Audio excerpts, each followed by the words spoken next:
Coming up, new drone rules are out. Find out what they say.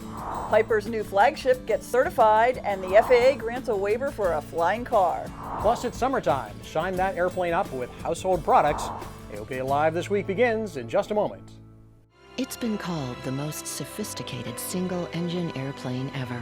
But to the people whose loved ones are alive today, it's called a lifesaver. The Cirrus Airframe Parachute System, only from Cirrus Aircraft.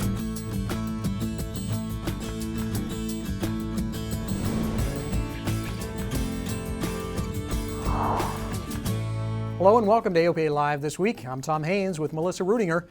The FAA has just made things easier for commercial drone operators. This week, the agency published the new Part 107 rules for small unmanned aircraft systems under 55 pounds. And the new rules include a lot of common sense things that AOPA pushed for, including a requirement that a current pilot under Part 61 would only need to take an online course to qualify for a remote pilot airman certificate. That relieves the burden of a pilot having to go to a testing center to go and take a knowledge test. That's right, there's a new airman certificate, remote pilot with small UAS rating. Non-pilots will have to take an FAA knowledge test to get the rating. AOPA also pushed to cap drone operations to 400 feet AGL or within 400 feet of a structure. And that change was to allow for a buffer zone between the GA aircraft that typically don't go below 500 feet and the UAS operations. And that was something that AOPA specifically recommended and advocated for during the proposed rulemaking. Some other common sense rules: avoid manned aircraft, remain within line of sight of the operator, daylight operations only, and no flights over people not participating in the drone operation. Also, no ops in Class B, C, D, or E airspace without ATC permission. The new rules go into effect 60 days after published in the Federal Register, and that should happen real soon. Read up on all the details on AOPA.org. And moving to much larger aircraft, Piper's new top-of-the-line M600 is now FAA certified. The new single-engine turboprop is well on its way to first delivery. The M600 seats 6 and will cruise at 260 knots and fly as far as 1,300 nautical miles. It will feature Garmin's G3000 touchscreen avionics suite. The M600 costs just over $2.8 million. The FAA also just granted 2 exemptions that could bring a flying car closer to reality. The Terrafugia Transition received approval for maximum weight and stall speed that are beyond the normal light sport aircraft limits. This will allow the Transition to be flown by a sport pilot and used for instruction by a sport CFI. The company says the ability to land and drive will allow pilots to keep the airplane at home or land and drive to their destination in bad weather. AOPA submitted comments in support of the approval. Well, the public got a chance to get up close to general aviation aircraft. The National Air and Space Museum's Udvar Hazy Center was host to many visiting aircraft. It was all part of the Innovations in Flight Family Day and Outdoor Aviation display over the weekend. You can see in this video provided by AOPA member Woody Diamond, a number of airplanes flew in for the event. This annual event always draws a crowd. Well, the FAA is easing restrictions on hangar use. The hangar use policy clarification could mean a better airport experience for some tenants. AOPA Live's Paul Harrop has the details. What does the FAA have to say about a space you've rented at the airport? Well, a lot less now. The biggest impact could be on home builders. If you're building a kit plane or an amateur-built aircraft, you can build that aircraft at all stages in a hangar. Previously, all but final stages of completion were not considered aeronautical use. Under the new policy, aircraft that are in any state of repair or construction are covered. And yes, if your local airport sponsor allows it, you can have virtually anything in your hangar as long as it doesn't interfere with the intended use of the hangar, which is storage of aircraft and aeronautical items related to the aircraft. Paul Harrop, AOPA Live. Thanks, Paul. The new rules go into effect on July 1st, 2017.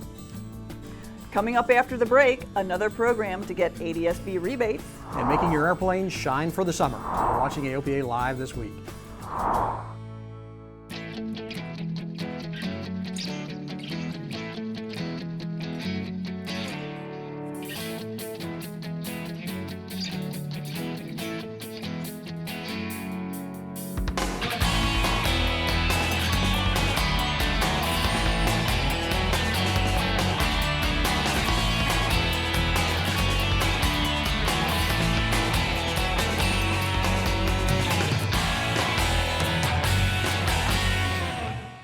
Welcome back. You're watching AOPA Live this week.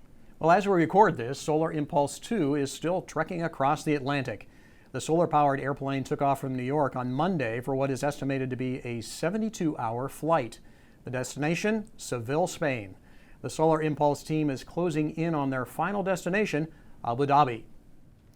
Well, it was a bit of a rough spot for Icon Aircraft, the maker of the amphibious A5 light sport aircraft earlier this year, you may remember. It put out a purchase agreement that had many in the aviation community up in arms.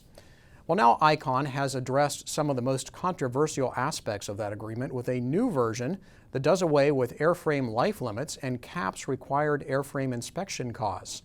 The new version still requires company-authorized flight training and maintenance, flight data recorders, and an agreement not to sue Icon unless the NTSB finds the company at fault for accidents.